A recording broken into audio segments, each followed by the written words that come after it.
Hi, and welcome to our webcast for March 31, 2017. Hello, and my name is Christian Debré. This is Amy Asbourg, the director of Toujours Vivant, Not Dead Yet. Hello. Toujours Vivant, Not Dead Yet is a non-religious organization for and by people with disability and our allies. Our goal is to inform, unify, and give voice to disability rights oppositions to assisted suicide, euthanasia, and other ending of life practices that discriminates against people with disabilities. Today's topics, there is two. Quebec announced study of, quote, access problems, unquote, for medical aid in dying. Fact, safeguard fail. The person must provide informed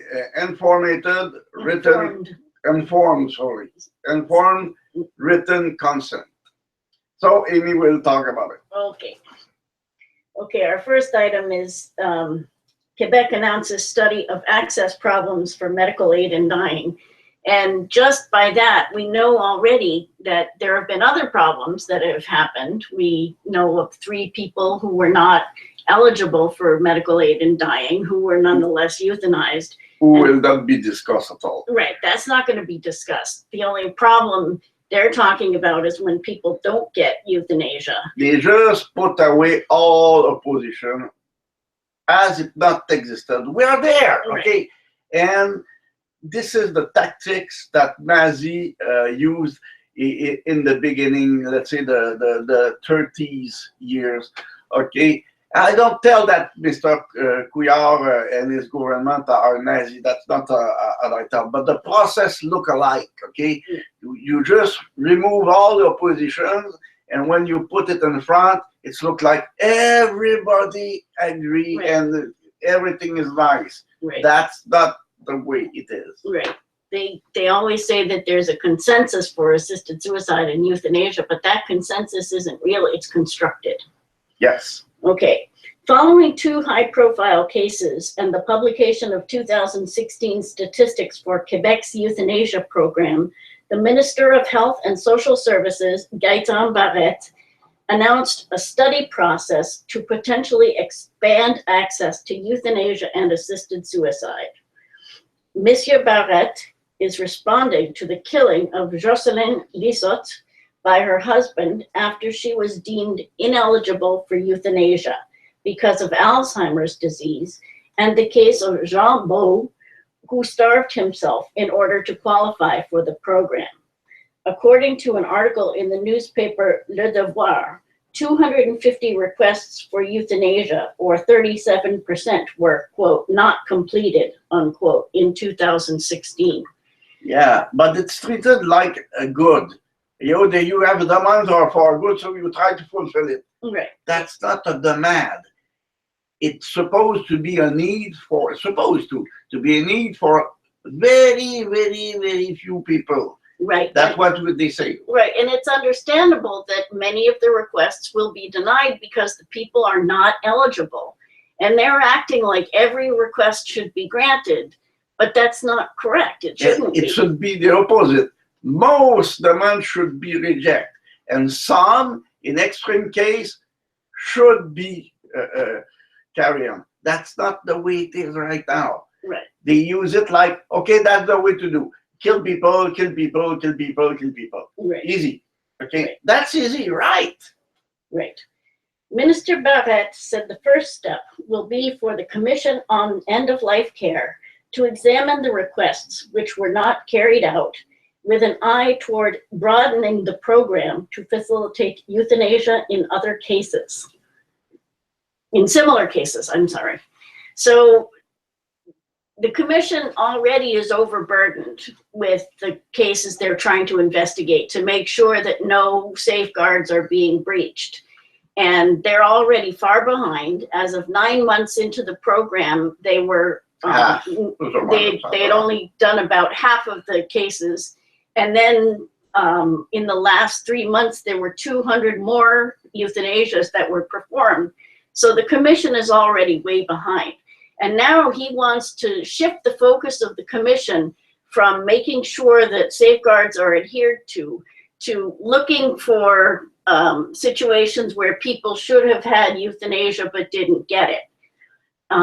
So it's a shift of the use of the commission. Right. Use of the commission should, it is supposed to make sure that everybody goes inside the law, okay? Right.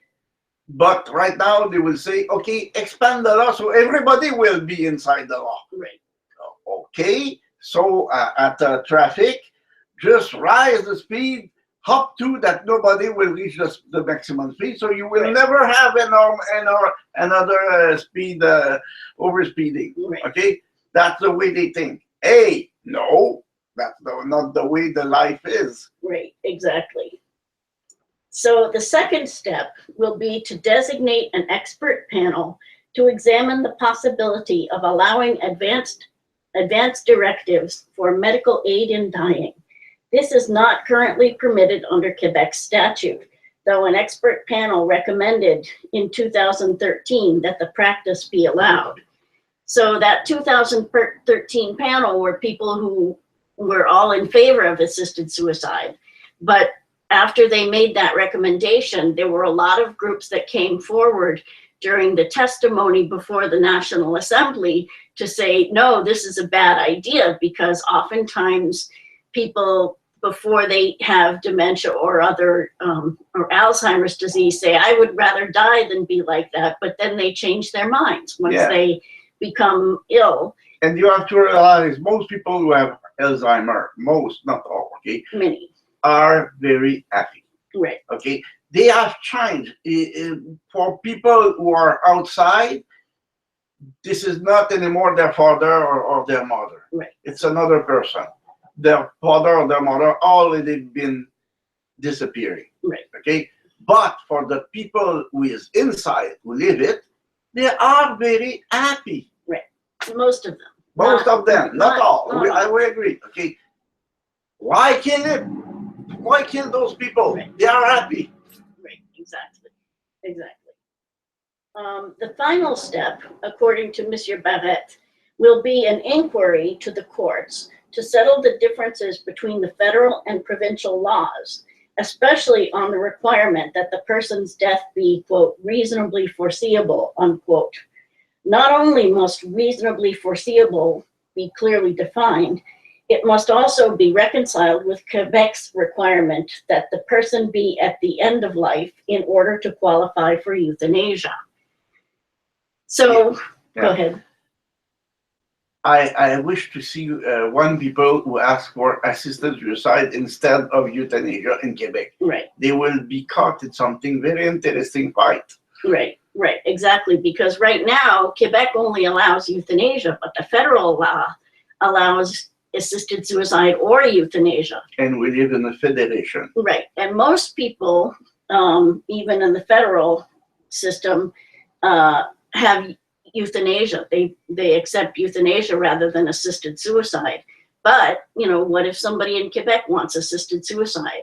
And remember, the difference between assisted suicide and euthanasia is that with assisted suicide, the person makes the final act of swallowing the pills or taking the liquid themselves. So at least you are sure that this moment, even if the willing was somewhere pushed, that's what they want at this moment. Yeah, okay? there's slightly more guarantee, but it's not absolute, because slightly, yeah, because there's, you know, people can be tricked into taking it or whatever. Yeah. And also there are more complications with assisted suicide than euthanasia. Yeah, a lot more. Right, because with euthanasia, it's the doctor who does the injection, and the person dies that way. It is more likely that we'll do without any incident. Right. But there is an incident here. Right. The undertaking reflects the assumption that euthanasia should be available to the largest possible number of people who request it in the shortest possible time without considering other options. You want iPod to say we have to produce more iPod because there are a lot of demand. Right, exactly. Wow. No, that's not the way. Right. it is a capitalist society, but it's not supposed to work that way for assisted not apply suicide for and life. euthanasia. Right, and yet, you know, whenever you read the newspaper or the articles about this, everybody's saying, you know, nobody should be forced to wait for assisted suicide and euthanasia. Well, you know, people need to make a considered decision. It's life or death. People shouldn't be rushing into this decision. If you allow it for their day, why they should put some truck on the side of the street saying suicide for everybody, Right. Well, guarantee no fine. Right. Okay. They're going to allow it for 50 everybody. bucks anytime. Right. This undertaking also uses the administrative arm of government to undo the legislative compromise that was reached to allow euthanasia only when certain strict criteria are met. And that was supposed to be for a very limited number of people where the strict criteria were met. But again, this is the administration, the Prime Minister's office, taking over and saying, no, we're going to change the terms of the law now so more people can get euthanasia. And we're not going to go through a legislative process to do that. They're just even go if around there is already more people that we announce and we say this law for, there is more demand, so we will go ahead and free it largely. Right. And remember, this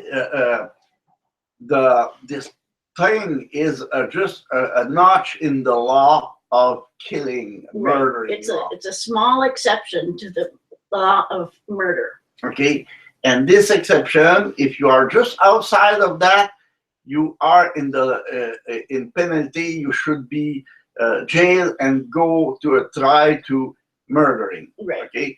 And what happened? We have 3 cases who are outside and nothing happened. Police not there. Nothing. You know. Right. That's just going away. It's a 3 people.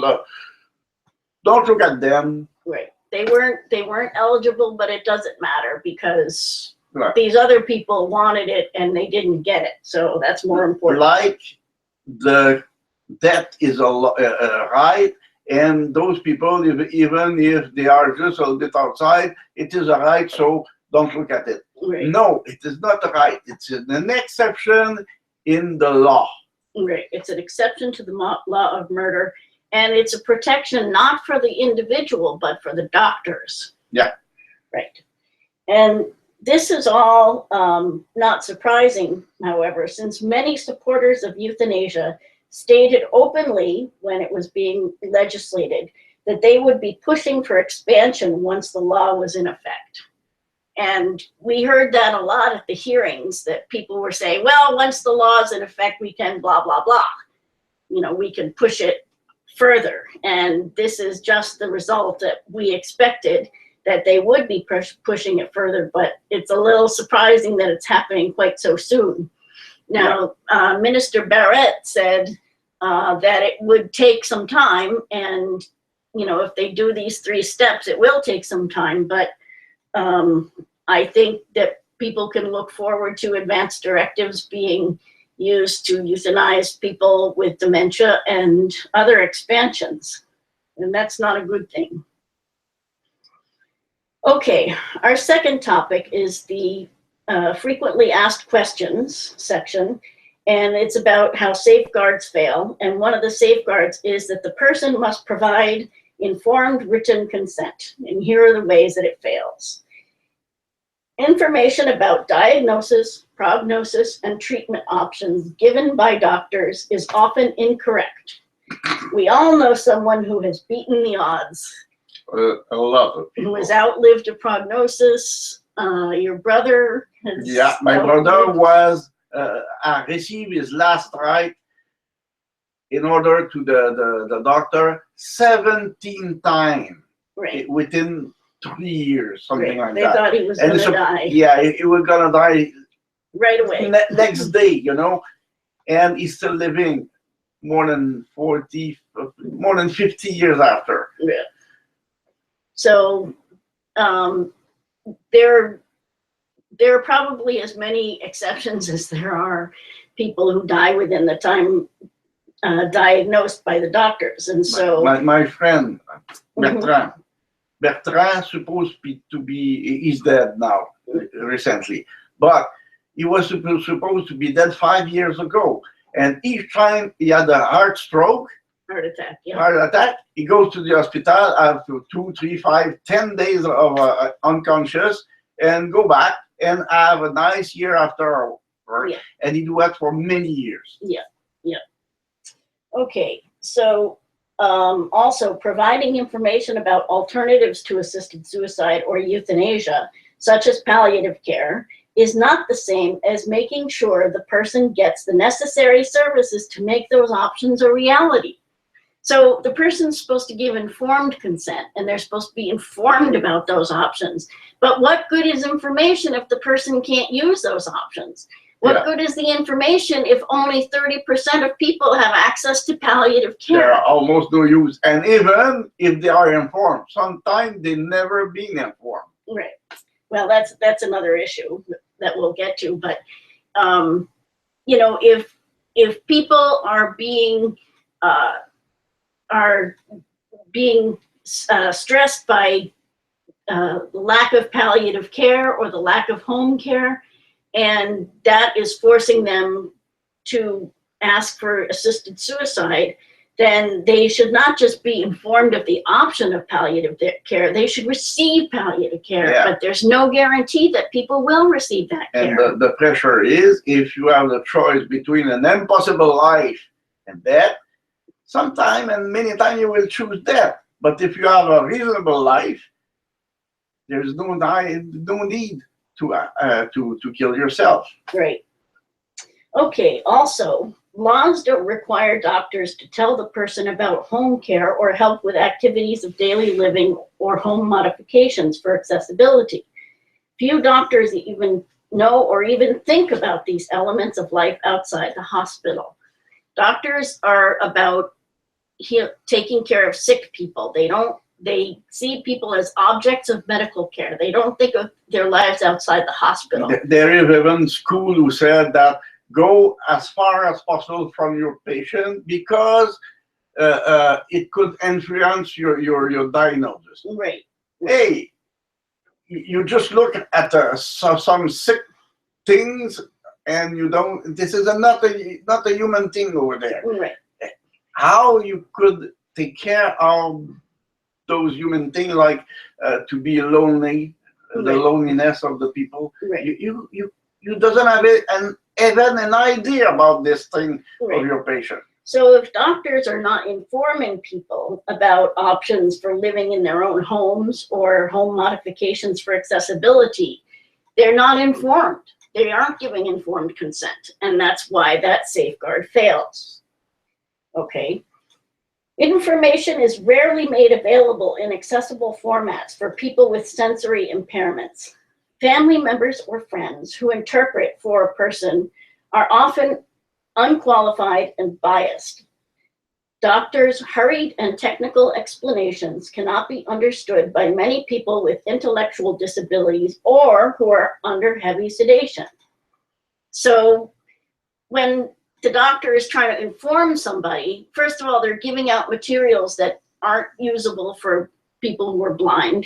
They may not have a qualified sign language interpreter.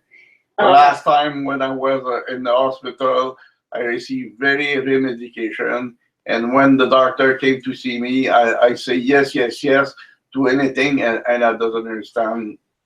Let's say half of what he said. Right, exactly. So how can people in those situations be giving informed consent? Because it's not informed. They aren't getting the right information. And people are not, first of all, the doctor is being very rushy, rush, and isn't taking the time to explain things.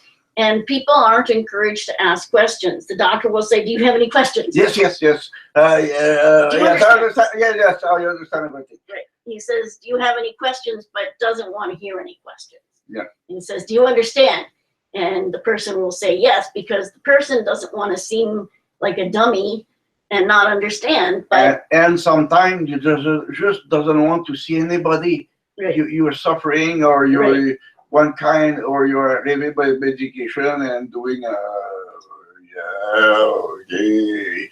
Right. No, you don't want to see anything, anybody. Right. The doctor even. Right.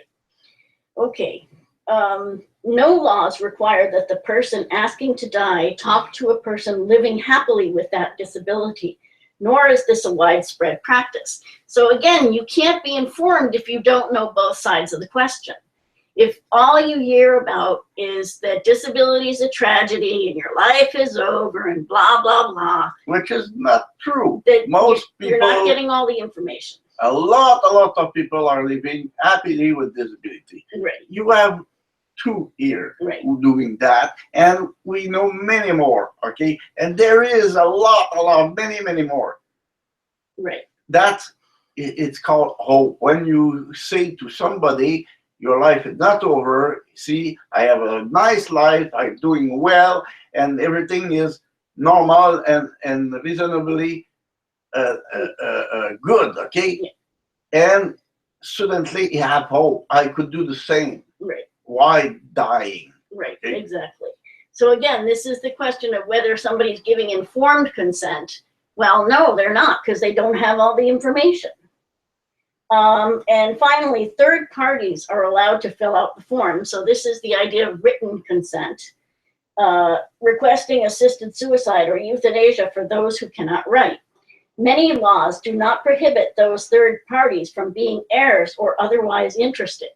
So a relative who is your heir could fill out the form for you. And you have to assume, you have to have faith that the person is not... Sign at the bottom here. Right. Sign it. What it is? Oh, nothing special. Sign over there. Right, okay. right. And if you think it doesn't happen, you are dumb. Right. Okay. It's happened. Yeah. Not Naive. a lot of time, but it happened. Yeah. Often, a family member or caregiver serves as an interpreter if the person making the request has trouble speaking. And this poses a serious danger when the relative has a financial interest in the person's death. So you have to have faith that the person who is speaking for you has your best interest at heart. And honestly, with the amount of abuse of elders, 1 in 10 elders is abused, and that's a conservative estimate. And people with disabilities are also very likely to be abused. You can't rely on that. You can't rely that everybody has your best interest at heart. So again, you're not giving informed written consent. That's the problem. Yeah. Okay, so there are many reasons to oppose the legalization of assisted suicide and euthanasia. Here are just a few. First, it's unnecessary because everyone has the option to commit suicide or to refuse medical care and have palliative sedation on demand. Also, if you really want to die, right, kill yourself. Right, you'll figure out a way. Also, it's discriminatory because while people without disabilities receive suicide prevention services if they express a wish to die, people with disabilities will be encouraged and assisted to kill themselves. It's a current thinking that people with disability live a miserable life. Right. It's assumption that it's a rational request. Yeah. My wife here is blind, and I have a very bad backache problem. Right. And we live well. Yeah.